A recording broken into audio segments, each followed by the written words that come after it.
The investment that I made in Alpha in the next 3 years could turn into a 7-figure return for me.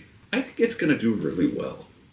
The CEO of that company told me after we did our transaction, he said, I think this will be the best investment you make this decade. That may be overstating it, but it certainly will be among the best investments I've ever made in my life. I love what they're doing on Alpha. I think they're solving real problems. And beyond that, I think they're opening the marketplace, right? I think they're bound to get bought by Zillow. They're bound to get bought by Redfin. They're bound to get bought by Realtor.com, because every single one of those companies would love to have a button that's like, look at off-market real estate. Look at real estate that needs a rehab. Because there's a lot of people out there in the market who feel like they're being priced out for a lot of very legitimate reasons.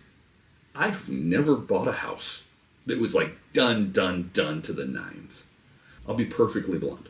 The house I'm living right now is worth a little over $1 million. We bought it for under $500,000 because it needed work. The house that we bought before that is worth $900,000. We bought it for $299,000, $399,000. The house we bought before that is now worth $750,000. We bought it for $299,000.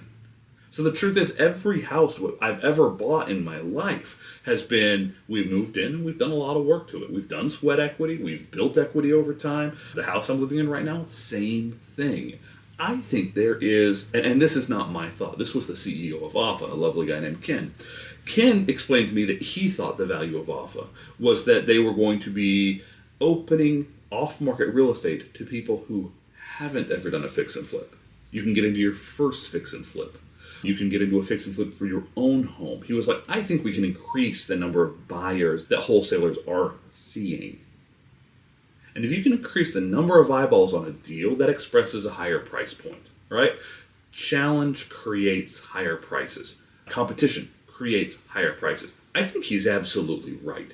I think he has created a marketplace where you can actually get wholesalers a higher price point, and you can make more people involved in the deal. I never would have sat down across the table from that guy had I not been in a paid mastermind. And that is one of like 10 different good, cool contacts that I've made in each of the paid masterminds I've gone to since August of this year.